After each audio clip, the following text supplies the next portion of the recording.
La matrice est universelle. Elle est omniprésente.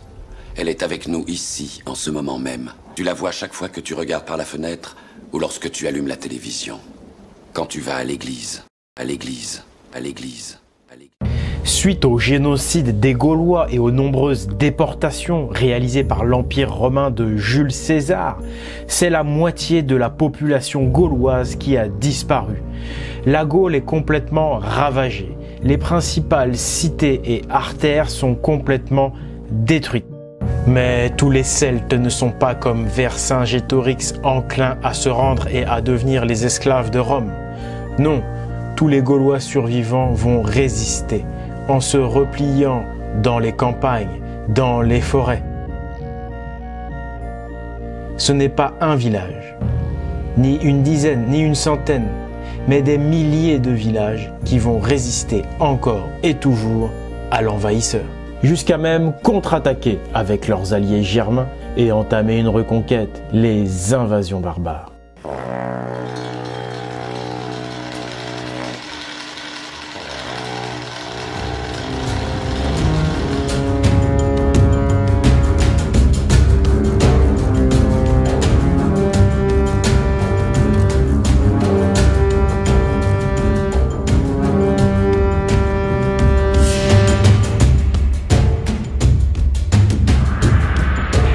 Bonjour à tous et bienvenue dans ce nouvel épisode de la Pilule Verte, enfin, le numéro 11.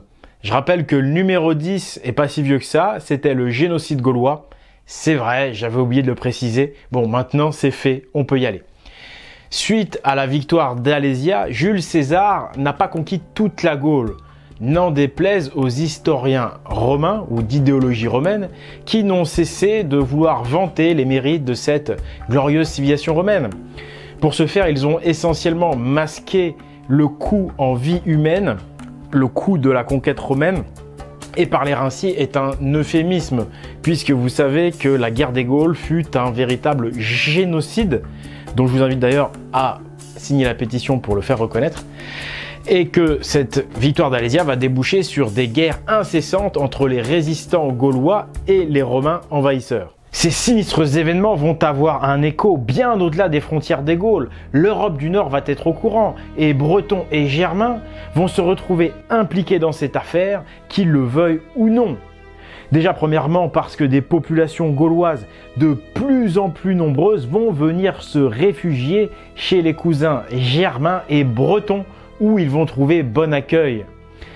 Parce qu'en Gaule, la situation va rester explosive pendant au moins 2 siècles. Comme le dit l'historien italien Luciano Canfora, la conquête de César était superficielle. Elle s'est implantée lentement par les agglomérations urbaines. Mais les campagnes n'étaient pas contrôlées. Pendant 2 siècles, l'Europe occidentale fut en révolte. La lecture de Tacite le montre bien, la guerre était partout. La Pax Romana, c'était la guerre. Le récit que Tite-Live consacre aux campagnes d'Auguste montre très clairement que l'on a combattu presque chaque année. La pseudo-période pacifique de l'Empire est une invention des historiens grecs servile à Rome. En réalité, les guerres furent incessantes, mais la victoire de Jules César, ce n'était pas rien tout de même. En effet, il s'agissait d'une très grande victoire de Jules César. Tenez-vous bien, il avait réussi à prendre et surtout à raser complètement la capitale politique, Abaricum, l'actuelle Bourges, mais aussi la capitale spirituelle hautement symbolique des Gaules, Alésia. Alésia, que l'on a d'ailleurs retrouvé pour de bon, avec des alignements que je vous ai montrés dans des précédentes vidéos. Eh bien, sachez que j'ai encore des preuves à vous montrer qui confirment encore une fois que le vrai Alésia était bien Guyon, tout près de la commune d'Avalon. Regardez. Les Romains et leurs successeurs ont beau avoir fait tout ce qui était en leur pouvoir pour effacer Alésia, pour qu'il n'en reste plus aucune trace, pour qu'on ne le retrouve jamais, eh bien c'est raté. Car les anciens druides étaient extrêmement intelligents et positionnaient toutes leurs cités majeures, soit sur des méridiens verts, soit sur des méridiens verts plus avec des distances significatives, comme vous pouvez le voir ici Alésia se trouve sur le même méridien que Troyes, que Reims, que Alésia et que Alst, et à chaque fois bien sûr à des distances significatives. Un véritable dessin géométrique de niveau 3e, niveau que vraisemblablement les Romains n'étaient pas capables d'atteindre. Alésia se trouve également au passage à 366 miles de Stonehenge. Étonnant surtout lorsque l'on voit le nombre de paramètres et le nombre de coïncidences qui ne cessent de se répéter. Carte 2, où on va retrouver la carte du tarot de Marseille, Maison Dieu, décryptage. Et grâce au langage hermétique des anciens, nous avons la ville d'Avalon et le village de Maison Dieu, juste à côté d'Alésia. Les anciens ont choisi ces noms-là pour nous parler. Sur cet axe, vous voyez que le nombre d'or, ses proportions sont respectées. Ce n'est donc pas un hasard. Et la carte Maison Dieu signifie un grand bouleversement, un grand changement. C'est la même signification que la rune Eivaz. Et donc, cela signifie que Alésia est mort. Alésia a changé de monde. Il s'est retrouvé dans le monde de l'au-delà, au paradis, c'est-à-dire à Avalon, le paradis celtique. Carte numéro 3, là on touche carrément au divin. Alésia se trouve à 366 multiplié par 10 kilojards mégalithiques de la grande pyramide de Gizeh en Égypte, ou 366 fois la distance entre la grande pyramide de Khéops et la pyramide de Djedefré en Égypte. Carte 4, il semble bien qu'avec le temps des contre-initiés romains aient acquis une partie du savoir des anciens, puisque le monument récent de l'axe majeur à Cergy est un monument à la gloire de Rome qui pointe vers la pyramide d'Autun, symbole de la victoire de l'Empire, mais en même temps il existe un axe caché dans ce monument moderne qui pointe vers Alésia à Guyon. Ce site se trouve exactement à 366 sur phi kilomètres, ce qui est vraiment significatif, tout comme le site de Stonehenge qui se trouve à 366 sur phi miles de Cergy. Voici enfin ma nouvelle découverte. Et si nous tracions un axe entre Bourges et Alésia-Guyon, si Alésia était la capitale spirituelle, la capitale politique était Avaricum, c'est-à-dire Bourges. Partons même carrément du sommet de la cathédrale splendide d'ailleurs de Bourges pour nous rendre jusqu'au centre du site de Guyon et parcourons cet axe.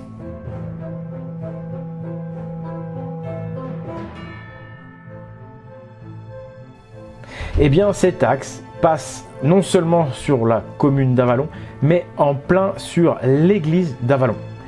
Voilà quelque chose de vraiment exceptionnel.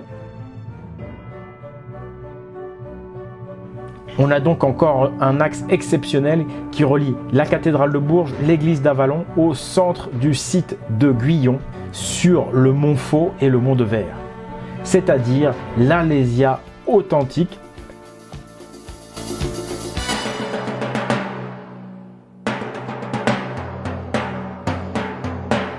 Les druides sont particulièrement visés par l'envahisseur romain. Les consignes sont claires, massacrer tous les druides, car l'objectif romain est de détruire, d'anéantir définitivement la civilisation celte. Et les druides sont les élites de la société gauloise à abattre.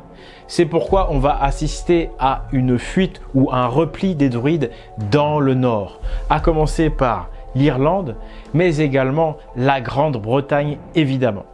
Ces druides vont être accompagnés de nombreux Gaulois. Vivre en temps de guerre, c'est extrêmement difficile. C'est la merde. Notamment pour les femmes, les enfants et tous ceux qui ne sont pas en état de combattre ou de se défendre face à cet envahisseur.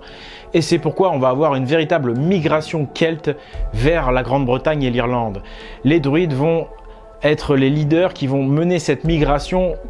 Ils vont être accompagnés principalement des femmes, des enfants, de tous ceux qui ne peuvent pas combattre, de tous ceux qui sont plus fragiles face à cet état de guerre et fonder une sorte de base de repli pour les Gaulois, également une base de repli pour la tradition celte, pour la tradition hyperboréenne, qui est donc dans le viseur des Romains qui souhaitent anéantir totalement la civilisation et la culture celte.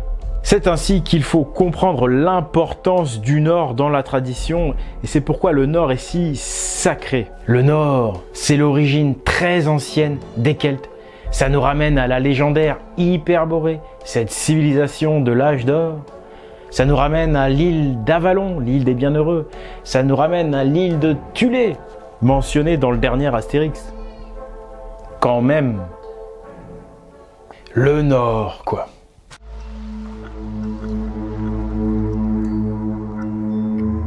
Depuis la guerre des Gaules donc, de nombreux druides se réfugient sur les îles du Nord. Et pour ce qui est de la Grande-Bretagne, c'est l'île de Mona qui va être leur lieu de refuge principal. L'île de Mona, aujourd'hui nommée Anglesey, est une île sacrée depuis des millénaires.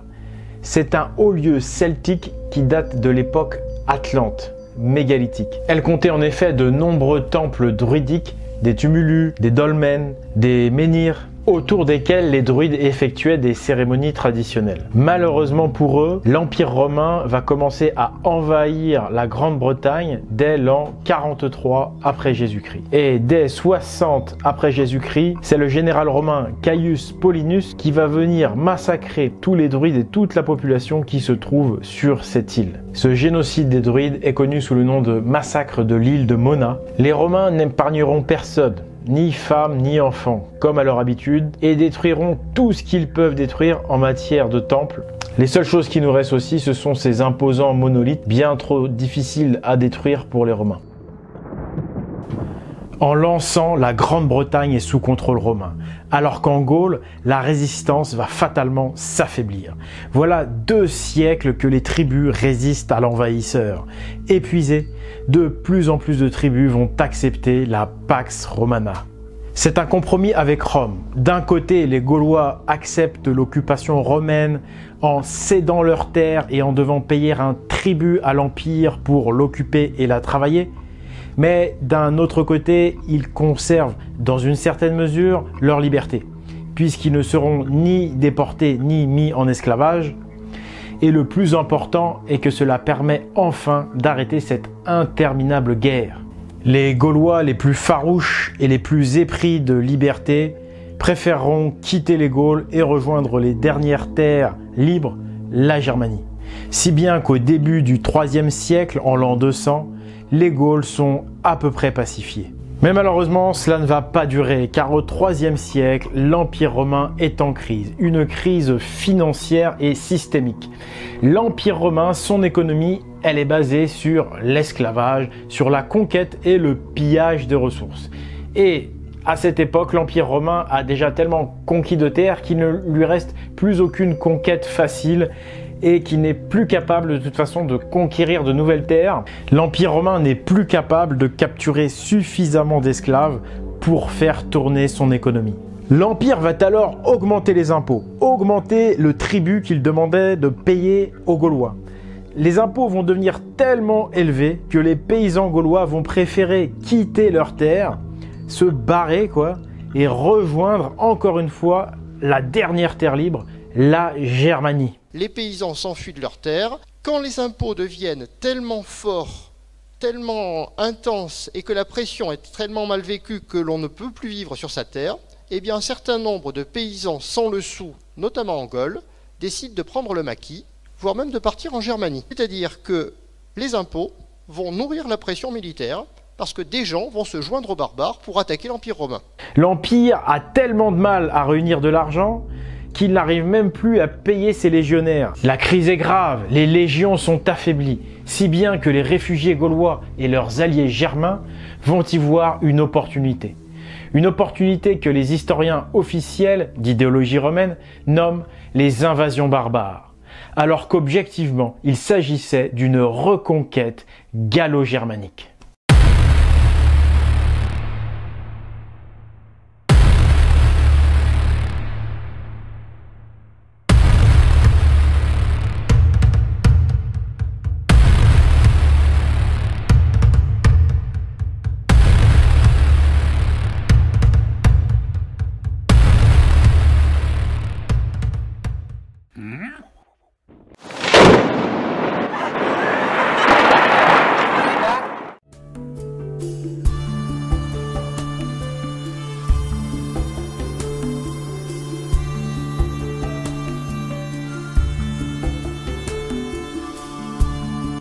Cette situation des paysans gaulois qui fuient leurs terres pour aller renforcer l'armée dite barbare, c'est une situation qui n'est pas acceptable pour Rome.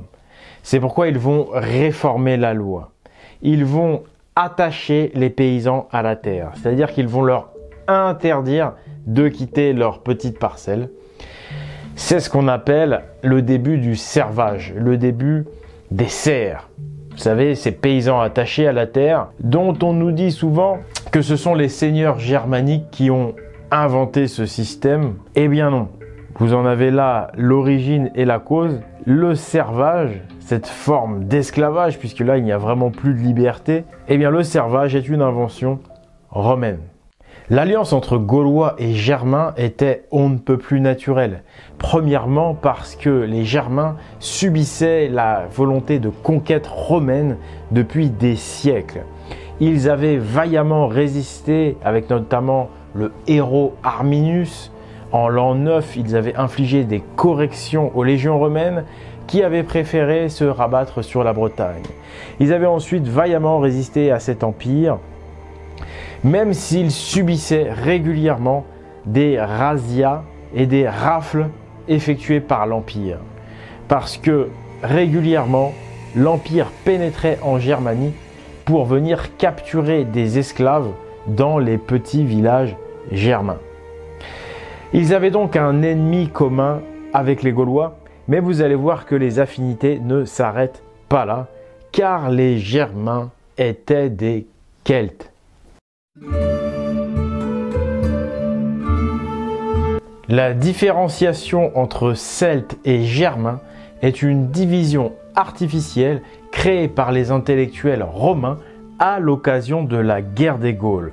Jules César tenait à différencier les terres conquises des territoires encore insoumis. L'historien Tacite, qui a écrit vers l'an 100, donc bien après la guerre des Gaules, nous dit bien que le terme germain est d'usage très récent. Jules César lui-même s'en mêle les pinceaux lorsqu'il nous parle des Éburons. Tantôt ce sont des Celtes, tantôt ce sont des Germains. Bref, cette division est une création romaine afin de diviser pour mieux régner et d'empêcher des alliances entre les terres encore insoumises des Celtes du nord-est, renommés pour l'occasion germains, avec bien sûr les Celtes résistants des Gaules. Il ne faut pas oublier que la plupart des historiens anciens dont nous avons conservé les écrits étaient serviles à Rome. Ce ne fut pas le cas de l'explorateur grec de Massilia, Pythéas. Cet explorateur et excellent navigateur est venu visiter les terres d'Europe du Nord, la Scandinavie, la Germanie du Nord, et il appelle ses habitants des Celtes. Et il y a des tas d'autres éléments archéologiques qui le montrent. Prenez par exemple le chaudron de Gundestrup. Cet artefact qui fait office de référence pour tous les keltologues, c'est une véritable mine d'or pour la culture celtique. Vous pouvez retrouver sur ce chaudron le dieu Cernunnos notamment. Eh bien, ce chaudron a été retrouvé au Danemark. Mais il y a beaucoup plus simple. Vous connaissez l'expression populaire « les Teutons » pour nommer les Allemands.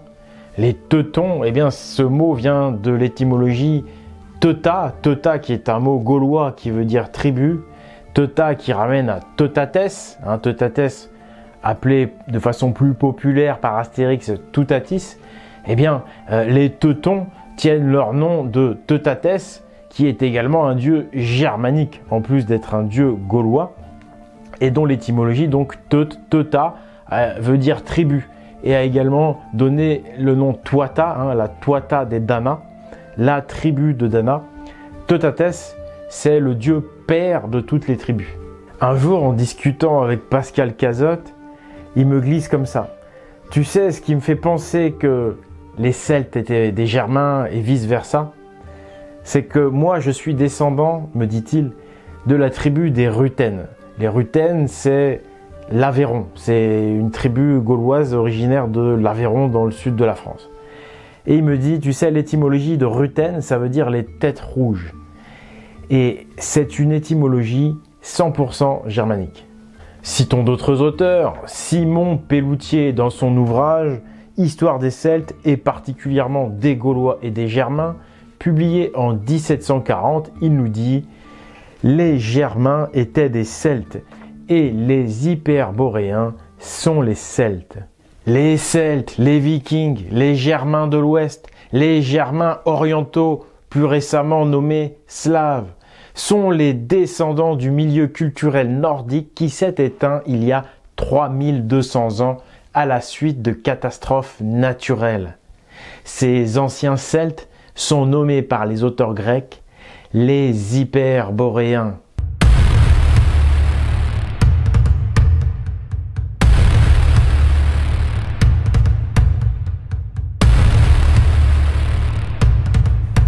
Les descendants des Hyperboréens sont survoltés.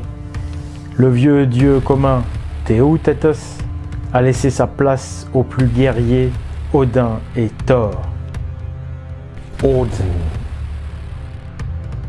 Thor. Thor qui sera le dieu phare des Celto-Germains lors de cette reconquête, à en voir les traces profondes que le fils d'Odin a laissées en Gaule. Torret, Torret en plaine, Torret sur Ouche, Torret sous Charny, Torret, Torigny sur Heureuse, Torigny sur Marne. Igny veut dire en feu, Torigny veut dire Thor en feu, ou le feu de Thor, comme toutes les racines I ou Agne. Bretagne, par exemple, veut dire alliance du feu. À partir de l'an 250, les Alamans et les Francs envahissent la Gaule. Repoussés outre-Rhin par l'empereur Galien, les Francs reviennent en Gaule dans les années 260, alors que les Alamans font de même à partir de la Rhétie. Les berserkers sont les guerriers d'élite. Ils ont la réputation d'entrer dans une fureur qui les rend inarrêtables. Berserker.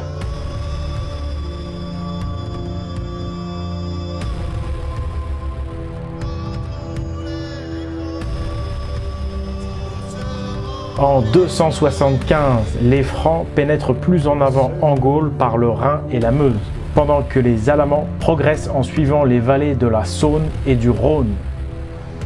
On dira dans l'histoire officielle que l'empereur Probus mettra un terme à leur invasion, vers 279.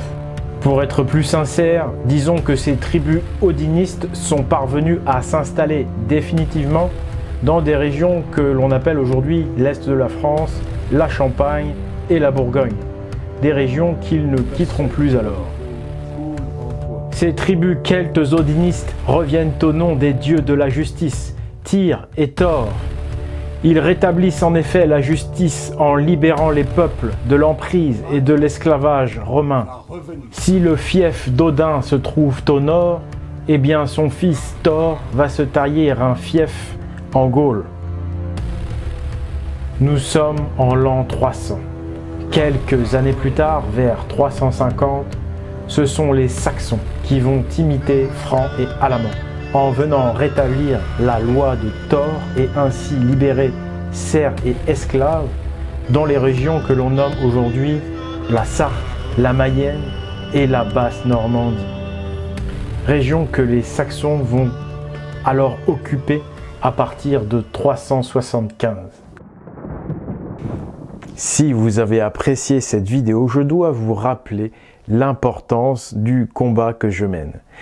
Vous savez que l'histoire que je vous raconte n'est pas l'histoire officielle, car nos institutions historiques, archéologiques, sont sous l'influence d'un lobby, un lobby idéologique. Cette idéologie, elle est romaine, elle est orientaliste, abrahamique. Si vous observez l'histoire de près depuis des décennies, vous observez que l'histoire des Gaulois est sans cesse minimisée, à tel point qu'aujourd'hui on assiste à des campagnes de désinformation qui prétendent que les Gaulois n'ont jamais existé. On en est là. Il faut réagir. C'est ce que je fais, mais j'ai besoin de votre soutien. Donc si vous pouvez me supporter par un financement participatif sur ma page Tipeee, la page Tipeee de l'Esprit Viking, ce serait vraiment, je crois, faire un beau geste pour la cause, pour la vérité sur notre histoire, et pour donc réagir face à ce lobby bien trop puissant à mon goût, qui est clairement hostile aux Gaulois, anti-nordique et keltophobe même. Cette première phase de ces invasions dites barbares est un réel succès pour les tribus celtes odinistes. Ils ont libéré nombre de provinces du joug romain. La Gaule est partiellement libérée. Mais voilà, l'Empire a beau être affaibli, ils ont encore de la ressource. Et ils réfléchissent à une solution alternative, étant donné que sur le plan militaire, ils n'arrivent plus à faire front face aux Celto-Germains. Ils vont faire appel à leurs intellectuels pharisiens pour élaborer une nouvelle stratégie pour préserver, et dans l'espoir bien sûr qu'ils entretiennent encore, d'étendre à nouveau leur empire. Comment l'empire va-t-il réagir? C'est ce que nous verrons dans le prochain épisode de la pilule verte. Donc abonnez-vous et n'oubliez pas d'activer surtout la notification pour être prévenu à chaque nouvelle vidéo. N'hésitez pas à partager la vidéo, à la diffuser, à en parler autour de vous. N'hésitez pas à visiter les 2 sites internet pagans.eu dans lequel vous pourrez rejoindre la communauté Pagan, et également espritviking.com sur laquelle vous trouverez des tas de livres intéressants et des produits cornus. Nous recherchons également des bonnes volontés, nous recherchons des développeurs Blender pour notre projet de film. Donc si vous n'avez pas trop de connaissances, on peut vous aider, on peut vous former à Blender. C'est pour développer un film de réinformation évidemment. Donc je vous remercie tous, mais je remercie particulièrement Thor d'avoir libéré nombre de nos provinces du joug romain.